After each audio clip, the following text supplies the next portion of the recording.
Hello, friends. Welcome to Worldbuild with us, the podcast where we create fantastic worlds with help from you, our listeners. My name is Rob Hilferty, and we need to have a moment of silence for our first 26 episode bit, where I named Chris things alliteratively. On to the new bit. My name is Rob Hilferty, and I'm here with Archon of acting tough and getting stuffed, Chris Prunty. Wait, what do you mean by getting stuffed? As well as our continued special guest, Daniel Quinn. Gentlemen, good to see you today. On today's episode, we do our first episode into a deep dive onto the races of the Land of 1,000 Gods. Today, we're doing our deep dive into the Ashenborne, where we discuss the Ashenborne as they are, their practices, variants, and important locations.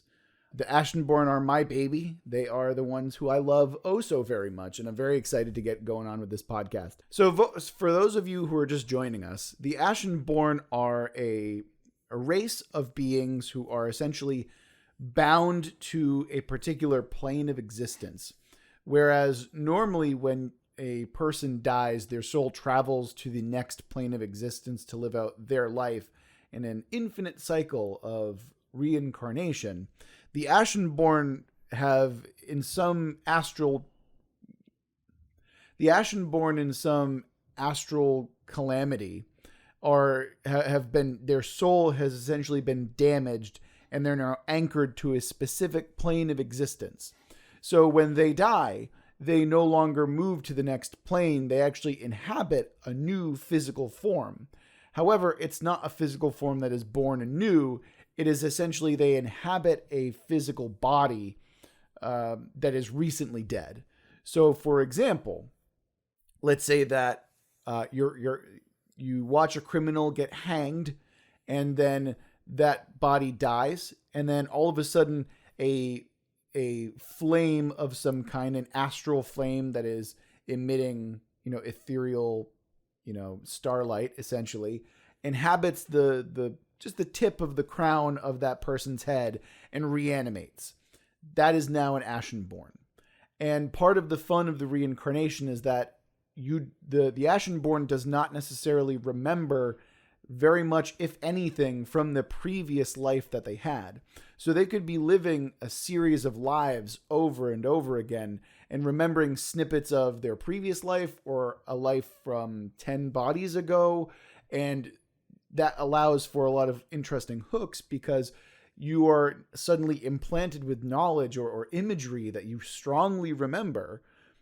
But it's a matter of like, okay, well, what do I do? Do I want to, if I see myself murdering someone, do I want to, try and atone for the sins against that person?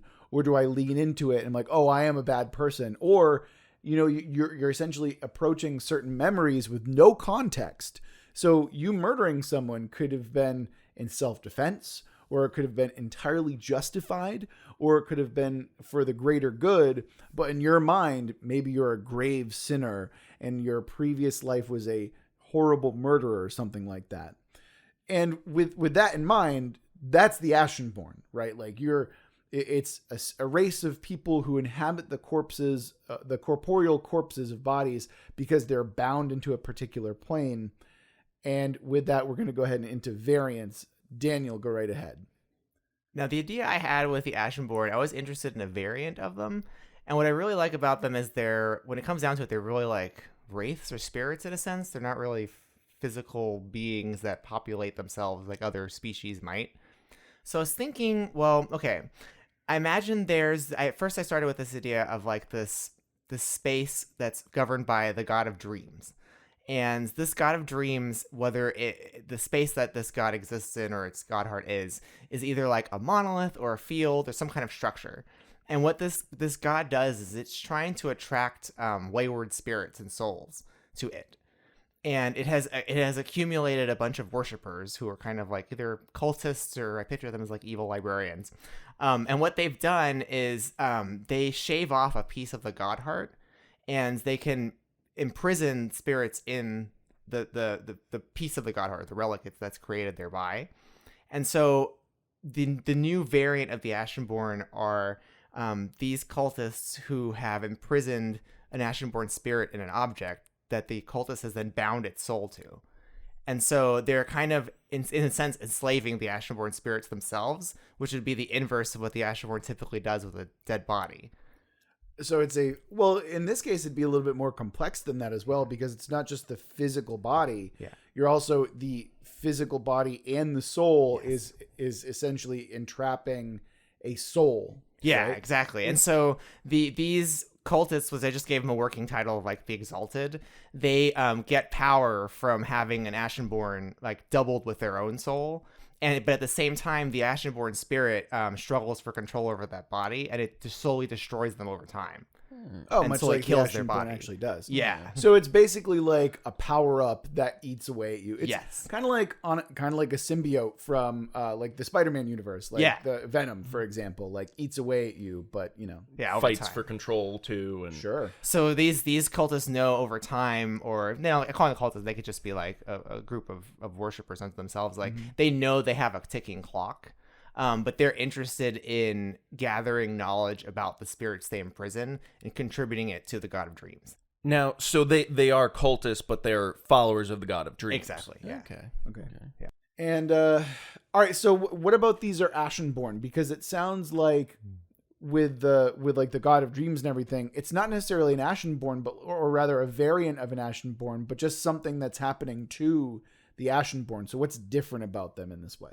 I think it would have to do something with the fact that while the God of Dream is trying to absorb these wayward spirits to like glean knowledge off of them, because the Ashenborn are like bound to this plane and constantly cycling through bodies, like the God of Dreams and his followers have adopted more than any other spirits that have passed through it, the Ashenborn's like collective experiences. So I would imagine the people using these Ashenborn, even though they're trying to dominate them, like they are more Ashenborn than they are themselves now. Okay, and so these are not. Chimera kind of thing going Yeah.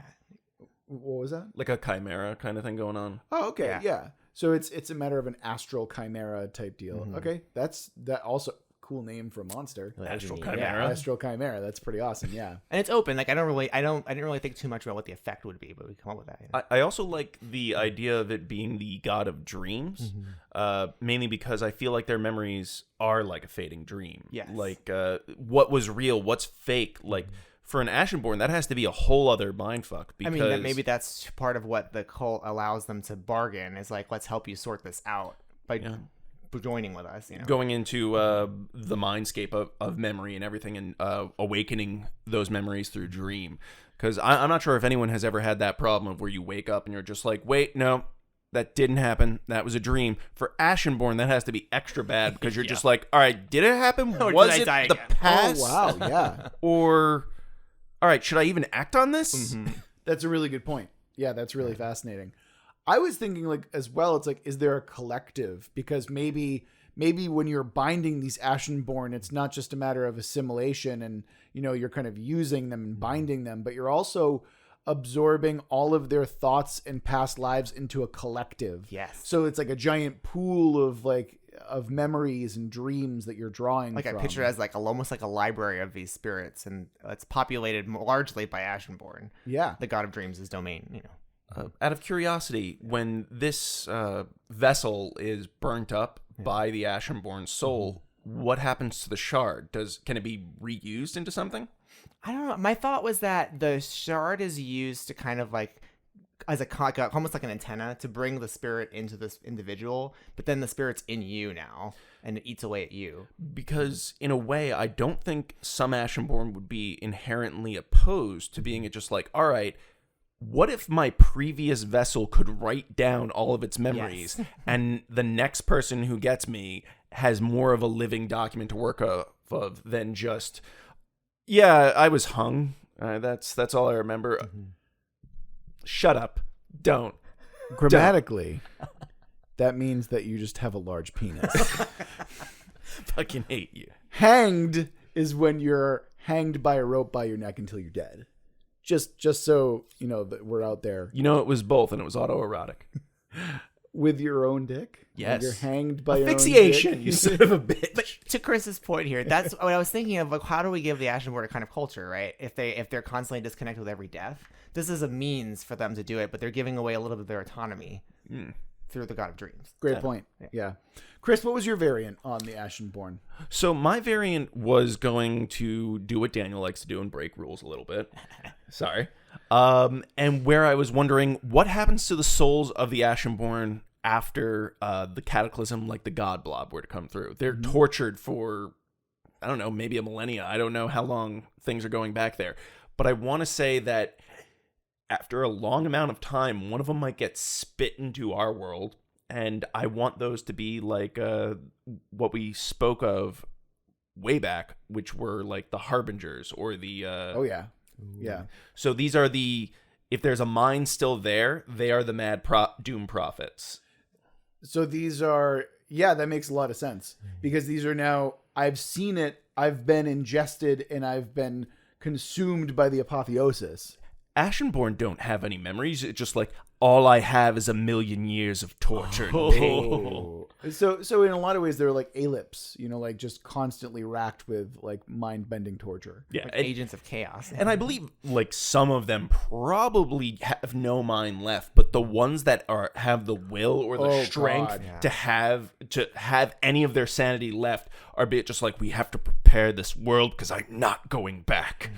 And then in a lot of ways, they can see it as like a chance at freedom. Like, as long as I'm conquering other worlds, I don't have to go back to the apotheosis where my soul is burned for all eternity. Yeah. Like it's kind of like, in a lot of ways, like the demon, right? Where it's like, oh, if I can get out of this horrible place and I can inflict pain on others, it means I'm not having pain inflicted on me. And it's a justified demon in a sense too, right? So it's like demons of this world, but also that, like you're saying, they could be preparing in their eyes, they're preparing this plane for an assault against this inevitable thing. Oh, and to butcher yet another word, I believe that their cult, we seem to be focusing on cults, Amsham Rikyo.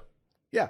Where it's just like, I'm killing you to push you further away from the coming horde of the God Exactly. Blob. I'm stuffing cabbage into your open maw so you can enlighten yourself. The vessel must be hollow. Yeah. Those of you who actually know Shinrikyo will understand that reference. Everyone else is very confused about why I mentioned cabbage. All right. So what else can we do about so they're just essentially the harbingers of doom, these Ashenborn. But some of them could also be just like, all right, I don't know how much time of freedom I have, but I'm going to fucking live.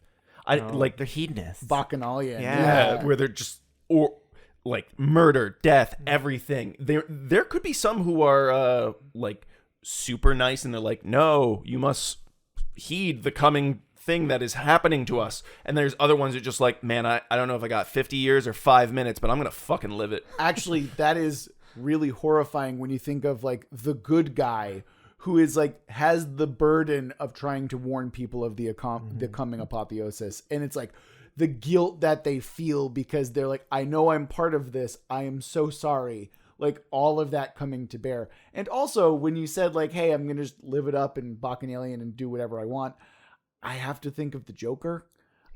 Because the Joker, as an agent of chaos and as an agent of like doing whatever the fuck he wants, of course, you got to think of it. I don't like care that. if I live or die. I'm just going to come back. And you know what? It won't be the death that I'm used to. Yeah. I mean, you could easily have a Joker style Ashenborn. I'm picturing it now. Yep. I'm picturing the Fire Force Joker. Oh, that's way better. Yeah. I'd much rather that Joker than Batman's Joker. But yeah, that's not a bad deal. Joker, this guy. Yes. Daniel looks very confused. Know very little about Batman. Yes! Luckily for you, that had nothing to do with Batman. Oh, there we go. Okay. So for my variant, I actually looked back to the Frozen North. And I was thinking about the, again, cults, where it's just all cults today. All cults. Synchronicity. No, but what I was thinking of with the Frozen North is like, okay, an Ashenborn is stuck, right? It is anchored into a physical place, right? its soul is not allowed to move on.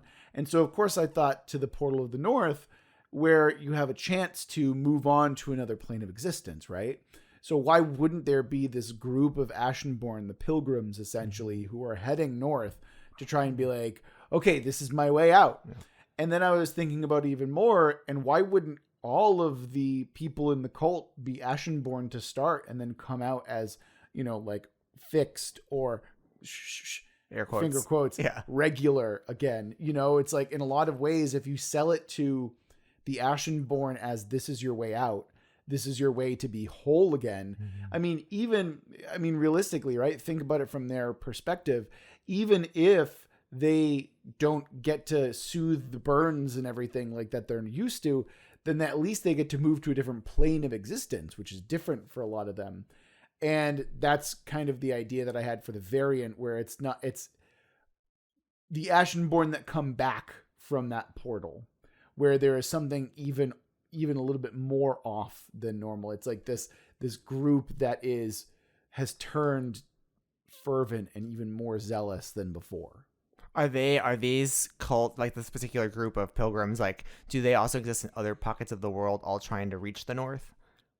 You mean in different planes of existence? Or? Oh no, like on the same plane. So like everyone's heading towards this particular place. What I was thinking is that we would change the Ashenborne to be mostly of the cult of the portal. So the standard Ashenborne really are like that. Yes. Yeah. That's my thinking. They're seeking the portal. Well, not the standard, but I'd say a portion of them, like those who, because I imagine that the Ashenborne, for the most part, are kind of lonely, right, and kind of lost. And so, of course, you have a group that is trying to take advantage. And so they're the ones who are trying to be like, hey, come to the portal, come to the God beyond the portal. Yeah. That way you can be whole again. Redeems them. Right. And so it's like, hey, we see you, like they approach Ashenborne and they'd be like, we can fix you, like, come with us. And then, of course, there's also the good guy version of that who have no agenda. They're just like, look, shit sucks out there for the Ashenborne, all right? Like, we're here. We're going to try and make this as good of a community as possible. And that's the other thing that I was thinking of as, like, what else can we do in terms of groups of them, is to go around and essentially create redeemers, those who are trying to be like, okay, I'm a redeemer. I'm trying to make up for the sins of my previous lives. And you can do that on a spiritual, on a physical, like if you remember that you had a bad memory and you're trying to make it better, there's a lot to it there. I mean, like that's kind of what I'm thinking. I love how it comes down to 3 different like variations of how to achieve redemption. So like one is through transformation, potentially through the portal, right? Yes. One is through fire and chaos, and then one is potentially through knowledge, and genuinely helping people, right? And other Ashenborne, yeah. I'm picturing one Ashenborne that is like a Mr. Rictus. I don't know who that is. Who's Mr. Rictus? It's from Wanted. Which one is that? Is that the Bendy Bullets? Guy? No, I know. Yeah. He was the preacher. He lived a good life and saw nothing after death. I mean, imagine someone who's just like, I lived a good life. I'm gonna move on. And then you're like, oh, there's no reward. I'm trapped here. Wait a minute. You just gave me a horrifying reality that there are almost certainly some Ashenborne that they have a blank slate. They remember nothing. Oh. Or even worse, all they remember is like fire and chaos constantly. And that is like, oh man, there's so much horrifying shit. Your Harbinger you can ones do. could come in like that oftentimes. Maybe they're either blank slate or their minds are full of chaos. Yeah, because I feel like the memories that you have are either going to be like PTSD trauma or like snippets of your life that you can never get back. Yeah. Yeah. So like the Ashenborne for me are incredibly sad. And I'm just picturing like the one really good guy is just like, oh, none of this matters. None of this. I'm nihilism now. Yeah. The worst nihilist. I do want to push back on that a little bit because I think nihilism is so easily fallen into, right? Why not just have like a guy who remembers his kids constantly, or like a guy who remembers dead. Right, but it's also a matter of like, hey, this is the time that I helped people. This is like, imagine that you're Spider-Man and all your memories as an Ashenborne are you fighting crime and helping people and receiving like accolades and stuff Uncle like that. Ben dying.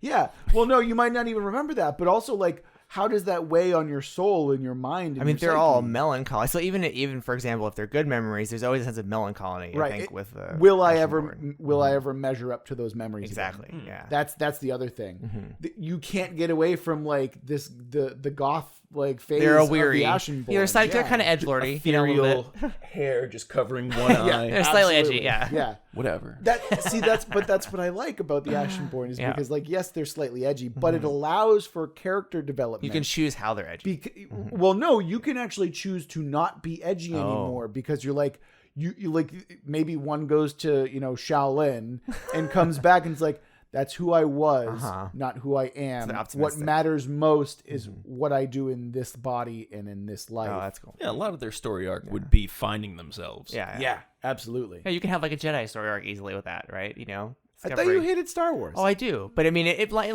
But up. Clone Wars Yeah. was great. Clone Wars is great by comparison. Oh, I didn't Wait, know- the Gendy Tartakovsky version, right? That's what we're talking about? Yes. Okay, good. I like him. the animated. The animated Oh, one. yeah, I'm the guy who sorry. did Samurai Jack. Oh yeah, he's cool. I like him. Yes, thank Cool you. guy, Thank you. Yes. Okay. So I guess that kind of, without meaning to, that kind of is like part of the practice of the Ashenborne. Like there's a big theme of, like kind of finding yourself. And I imagine that bleeds into what you guys have for practices as well. What do you think? Yeah, I was thinking with in terms of practice again, I was coming back to the variant that I was working with. And for me, it's a question of the worshippers of this particular god of dreams shaving off the piece of the god heart so that they could like attune it for communion with the spirit that's coming. So maybe their particular practice is centered on kind of figuring. Daniel, hold on. Yeah. I'm sorry. This is going to sound really dumb. Yeah. But most of my ideas start off this way. Okay. So can we have your variant be a variant that are not like naturally coming to this, but they are caught in a literal dream catcher? Yeah, So I it's like that's cool. So like, physically. yeah, I know it sounds dumb. No, but I actually was thinking about Yeah. a net originally. Yeah, yes. it's not like a net, but it's Right. like, okay, these Ashenborn that you're talking about from the God of Dreams aren't like naturally, Ashenborn, or they are naturally Ashenborn, but it's a matter of these are ones that are like the God of Dreams is reaching up into the astral plane and plucks plucking them Yeah, out. yeah. Yeah, and so like, and then just immediately drags them into this realm. Right. Whereas the other ones, like, you can find it in a body, and then that's where the Ashenborn So it's come more of a from. collective. This God heart. It's like collecting them from the astral plane. Exactly. Right? And so I see the person going to this tree or whatever it is and shaving off a piece, so then they can join with it essentially. Yeah. Oh, that's okay. Yeah. And yeah, so yeah, like yeah. the practice of shaving that piece off, joining with it, and then whatever rituals involved in understanding the knowledge of that particular Ashenborn is their practice. Like it's I see it as like a study almost for them that takes a long time. Yeah, and I can see it as a matter of like these astral Ashenborn, like it's not a matter of it's not like every memory that they have from this particular plane, but every memory that they've had from every previous iteration. life that Right. they've had. Yeah, It's a reconciliation. I imagine it like the ritual of reconciliation almost.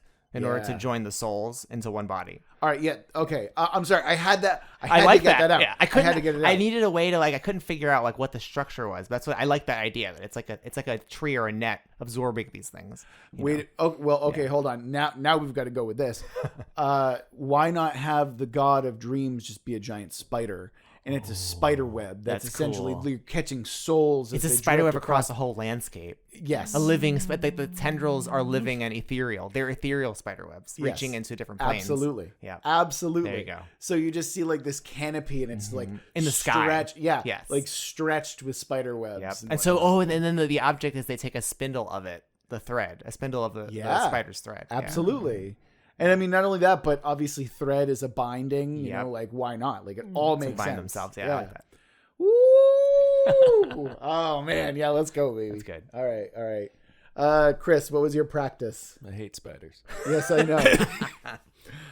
So oddly enough, with my practice, it was touching a little bit on what you, I believe, called redeemers. Mm-hmm. It was the practice of kind of finding out why their body was chosen. Finding out, like, there is Great question. There is the underlining belief that it's something like unfinished business of ghosts, that kind of thing. possibly redeeming what they did or undoing something that they had. And all of it was based on the fact that I had recently watched Quantum Leap. Oh, yeah. Okay. I love that. So I wanted them to get in tune with their soul, their body, and everything. And I was picturing some sort of like psychedelic drug trip that some of them do in order to find out more about themselves. And communing with their body, because their body is the only thing that's remaining, because the soul is different. And kind of going through that to find out what they need to do, because there is the underlining belief that part of the reason they are trapped here is because they have unfinished business. And obviously that's not necessarily a true belief, but I like the idea. But it's because what it's they a mystery. Yeah. Yeah, absolutely. Okay, that's really dope. That actually kind of reminds me, like, I remember we had this idea of like the bodies and like how the natural reaction to the Ashenborne being like, stop desecrating our dead, that kind of thing. And so I know that there are certain cultures that are, like very anti-Ashenborne and have anti-Ashenborne, rituals essentially. And now for part of what I have as a group is essentially coffin smashers, where they go around and they make sure that there are no Ashenborne who are slowly suffering or stuck in a body that can't escape in a lot of ways, something like that. That's the other kind of idea that I had, that there's this rebellious, like, hey man, fuck you, like we deserve to. Yeah, exactly. Oh, because in those cultures, they could try and prepare their dead in such a way, or anytime that someone's dying, that the preparation of the body is preventing Ashenborne, but you can't prevent like accidental deaths and everything. All right, so Daniel, besides, I feel like your big spider web area, notwithstanding, what are some important locations for the Ashenborne? So I thought maybe a repository of knowledge that exists between, inhabitants of them. Damn you. Okay, go ahead. Go ahead. Although, like, I was thinking of it specifically in conjunction with this God of Dreams, right? I was thinking of it in terms of the people who do this joining with the Ashenborne are trying to reconcile the past for their sake, and also to get whatever power they get out of being bound with them. So whatever libraries they may have are probably restricted to knowledge being contributed back to the God of Dreams, as opposed to the Ashenborne at large. Yeah, my idea was kind of similar. I actually had this idea that there is essentially a giant academy, or essentially a giant library. But it wasn't just about books and everything. A lot of it has to do with like mirrored surfaces and mirrors in general. Because I think a lot of it, when it comes down to Ashenborne, is like a literal confrontation of the self and a literal confrontation with the past. And thus, like, a library with mirrors and mirrored surfaces makes a lot of sense, because you're doing both. You're confronting the past and also you're confronting yourself. The other thing that I wanted to kind of talk about, similar to what you said, is the Ashenborne come to this and they're like, this is all I remember. This is all I remember of my previous lives. This is all that I ever remember. And it's like a dream journal type thing. But it's also like your iterative self can come back and like, hey, did anyone ever know about this? Is there any kind of like depository of this knowledge? Maybe it's like deep underneath this womb of webs, there's a structure. I was having this be separate somewhere? because the God of Dreams is like vaguely evil. Yeah, he's kind of vaguely evil. I was kind of going with something along the lines of, this is the library that all Ashenborne can go to try and figure out more about their past selves. It's essentially like cross-referencing dreams and symbols and possible snippets of life back in the day. The ethereal Alexandria. Yeah, that's actually kind of a cool name. Good job. Yay. Yeah, but it's essentially a library of Alexandria. Yes. It would be neat if it's difficult to get to this library. Like, because we wouldn't want the Ashenborne to have a way of truly mapping out their past from a story perspective. Easily. So maybe there's some problem, some strange difficulty in having to access. Well, why'd they build it there then? Yeah, I kind of need a reason for that. Yeah, I'm with you on that one, Chris. I don't know. Yeah, I don't know what the reason would be, but I just think from the point of the Ashenborne, right, is that they have fragmented history.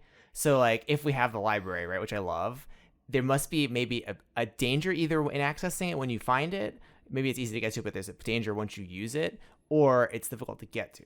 Maybe it's just not as well known as they would like it to be, because going back to the people who are like, you're desecrating our dead, they would burn it. They would destroy it. Oh, that's a good like point. that. And so it's just like, this can only go within it secret. Ashenborne circles. This has, I like that. Or or in a lot of ways, it might be apocryphal history. Yeah, maybe they don't know if it exists. Yeah. This is the true history through witnesses. Ooh, Yeah. that's a good And idea. some people don't want that history. Yeah, known. that's great. Yeah, Okay, yeah. I'm fucking down with that. That's cool. Chris, what was your important location? So my location, It is also a library. no. My location is multiple locations, located in many places, and it's their graveyards.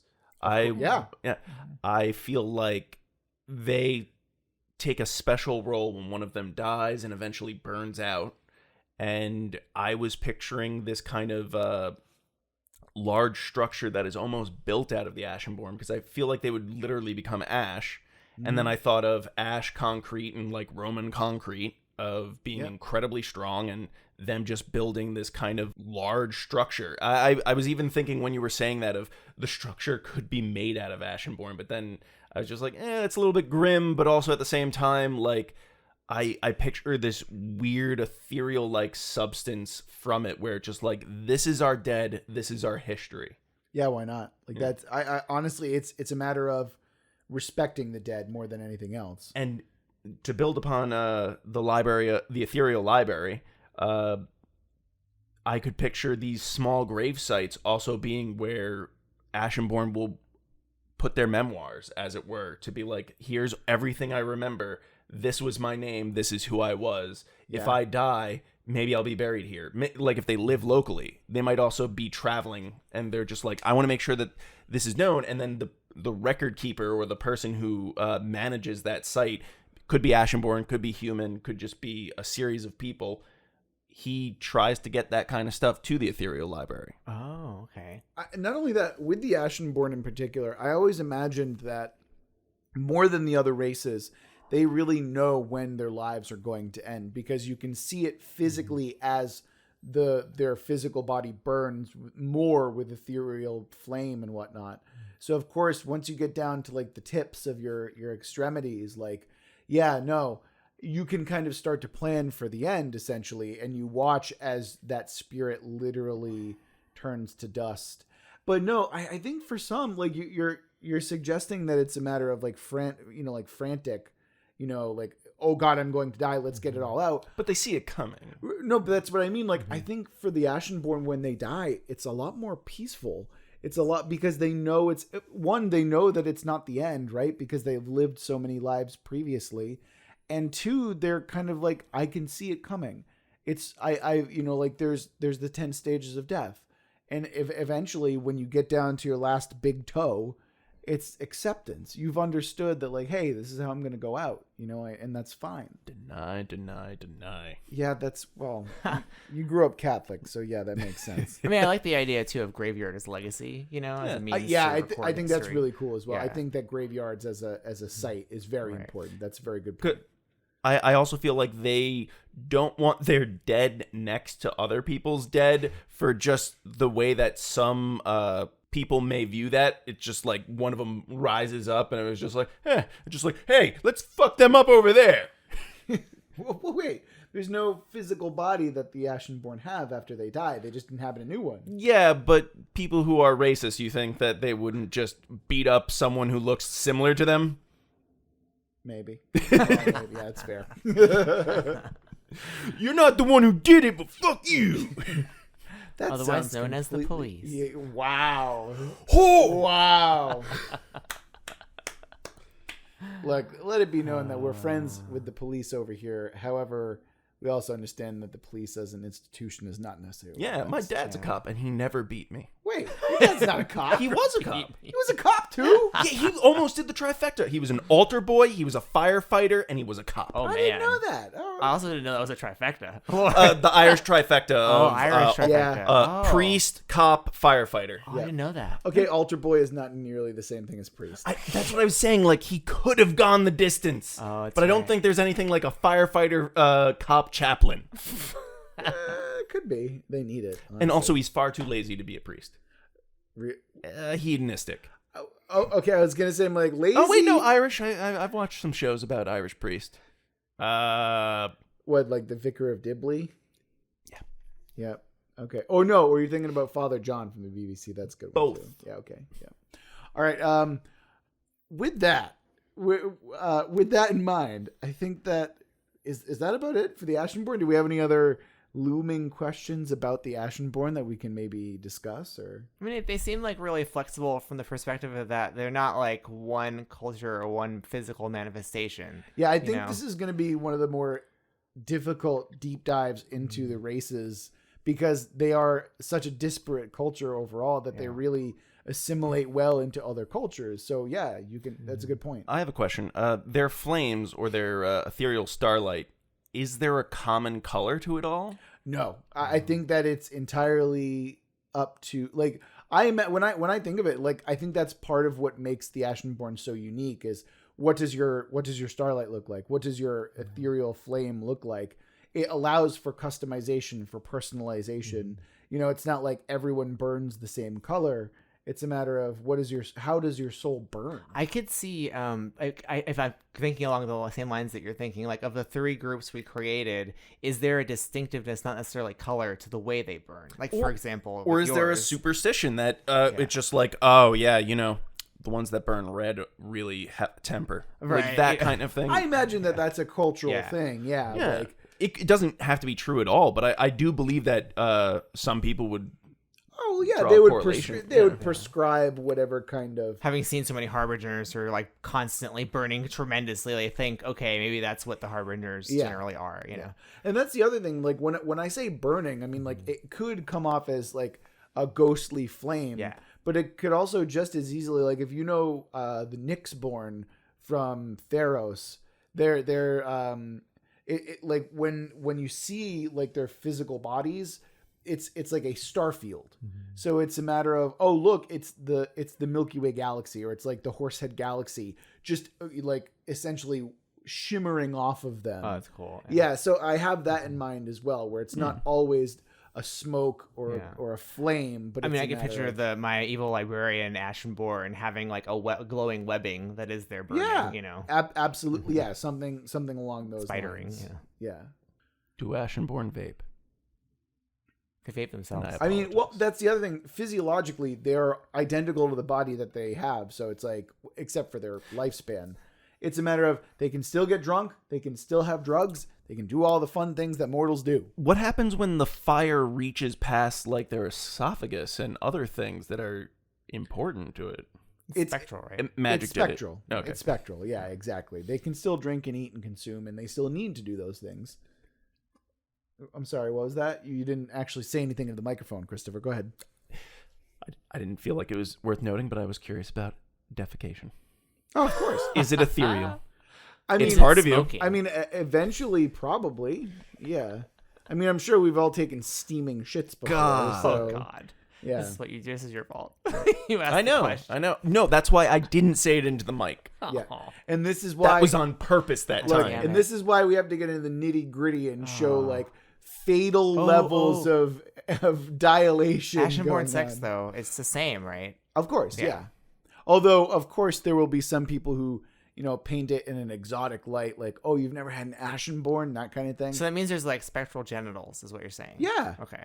Yeah. And guess what? Just making clear. They're the exact same in terms of feel. Chris's face is amazing. Yeah. Although maybe, I mean, who knows? Maybe there is like something to the idea that once you reach a spectral level, it's like you kind of stop needing the physical world. Or say like once you're fucked by starlight, it's just. Oh, yeah. Once you're fucked by starlight, ain't nothing gonna be right? Like, what are you trying to say? I'm just picturing, have you ever played Divinity Original Sin? Oh, I played at the very beginning of the second one. Did you ever play as the undead? The skull guy? Yeah. No, I didn't get to play as him. By the way, later on in the game, there is someone who's really into skeleton people. Oh, wow. So like necrophilic people. Whoa. No? They're animated. I'm not really sure he's where it basically counts. a skeleton corpse. Yeah. Yeah. All right, this episode's officially gone off the rails. Bone Daddy. So when obviously we go off the rails, that means that we have to end the episode before we get in trouble. And sued. Well, whatever. Sued? On Twitter.